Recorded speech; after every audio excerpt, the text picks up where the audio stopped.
Thank you very much. What I'm going to try and do in this talk is do two things. I'm going to tell you about Islamabad, Pakistan's capital city. And I'm going to talk about how it's a city that is set apart from the wider nation in fairly extreme ways. So I'm going to spend much of the talk telling you about Islamabad, its history and its design and so on, how it's developed over the decades.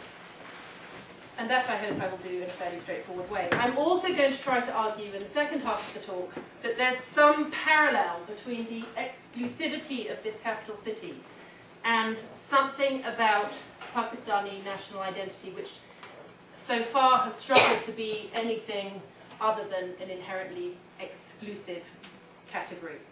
So I'm going to try to argue that the sort of set-apartness of the city from the rest of the country actually reflects a wider national struggle in Pakistan, where efforts to define who belongs as a Pakistani are seem to be inevitably very exclusive and more divisive than unifying, more exclusive than inclusive. I'm not sure, I can't promise I'll do that part of the talk very well, but at least you'll learn something about Islamabad, you'll learn something about the history of Pakistan, and there might be able to make this tenuous connection between the two. So, briefly, so this is the title of the talk, 12 miles from Pakistan, i.e. part of, separate from Pakistan, or the only truly Pakistani city, sort of the essence of the nation. For those who don't know, just a brief introduction to Pakistan. It was, this is a map of Pakistan, Islamabad up here.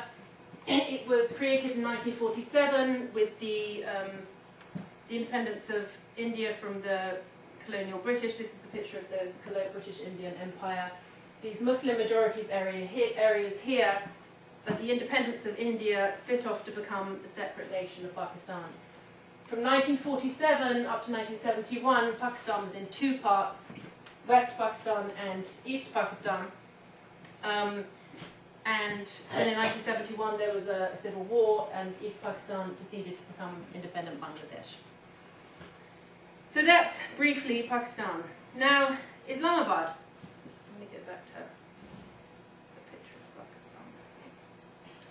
When Pakistan was created in 1947, the capital city was Karachi in the south of the country. This was the largest and most cosmopolitan city. It had some existing administrative infrastructure compared to any other city in the country. The new government was made up of mostly refugees from India, from this part of India, who'd moved to Pakistan when Pakistan was created. And for them, Karachi was kind of the obvious place to be, given its cosmopolitanism, its connections with the rest of the world. And also for people from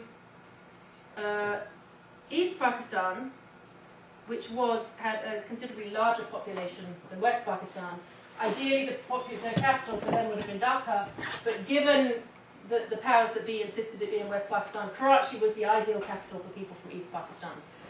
It was the most, as I said, the most cosmopolitan city, the most sort of outward-looking city. And so for the first 10 years, Karachi was Pakistan's capital. But that first decade was a very troubled decade for the wider nation, but for Karachi specifically. There was a huge population surge, which the city could barely cope with. The efforts to resettle many of the refugees were largely unsuccessful. Different ethnic groups came increasingly into conflict with one another, and the administrative infrastructure really proved inadequate. So during those years there was discussion about what to do about this problem of the capital city, to build up Karachi, to do something just outside Karachi, or to move it to somewhere new altogether. As far as the wider nation was concerned, this was also a decade of basically political mayhem. Muhammad Ali Jinnah, who was the leader of the Muslim League, which was the party that founded Pakistan, died soon after partition. His successor was assassinated soon afterwards, and in the following 7 years, there were 6 different prime ministers. It was a period that saw the increasing marginalization of East Pakistanis from power in Pakistan, and also the rising influence and power of the military. And then finally in 1958, 11 years after independence, the military decisively took over with the military coup led by Field Marshal Ayub Khan, arguing that it was only the army that at this point of Pakistan's history could deal with the chaos and kind of bring the nation together. And one of the first things that Ayub did was announce that there would indeed be a new capital.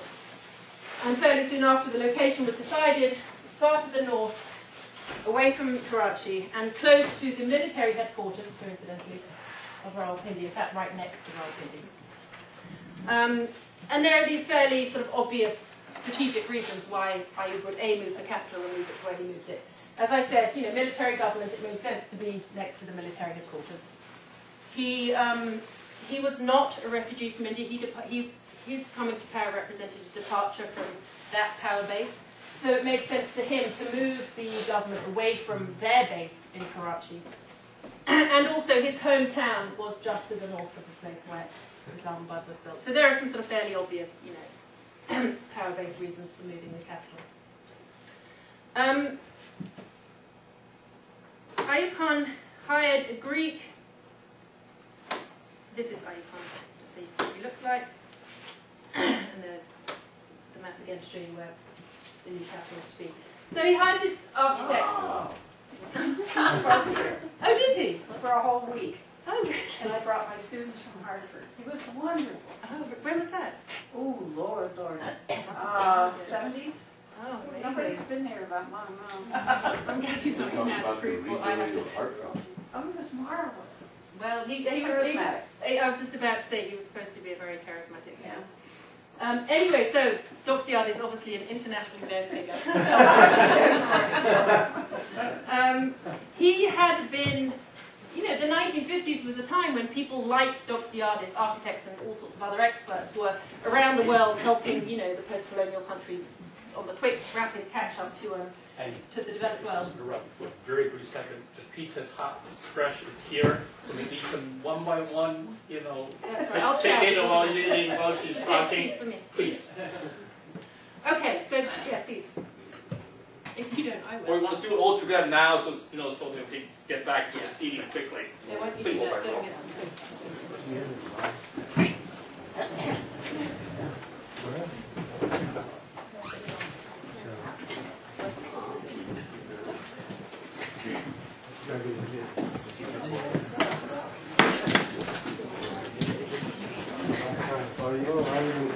I think he was here in '69. Okay. I remember bringing a Polish student again. I said,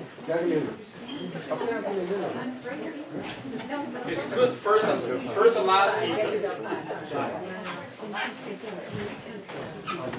I'm non-stop Egypt. Every day watching Egypt. No difference. That's red, isn't it? Yeah. So is this part of the... But Iran is different. Because in Egypt there's no energy structure. There's no infrastructure. In Iran you have home, you have Ayatollah, you have infrastructure. Egypt has no infrastructure. You were here for a week, well, there are helpful conditions.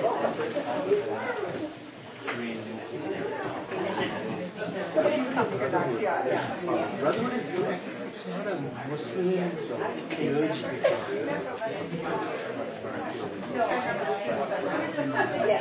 Justice Party. you read They have some problems, but they're not extremely.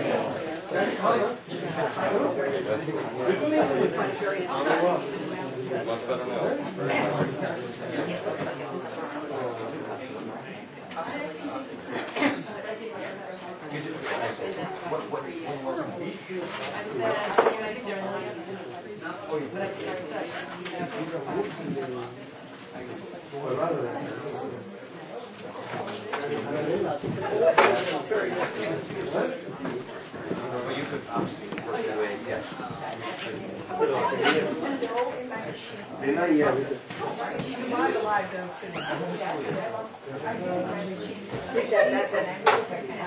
that's really about. Yeah. Travel to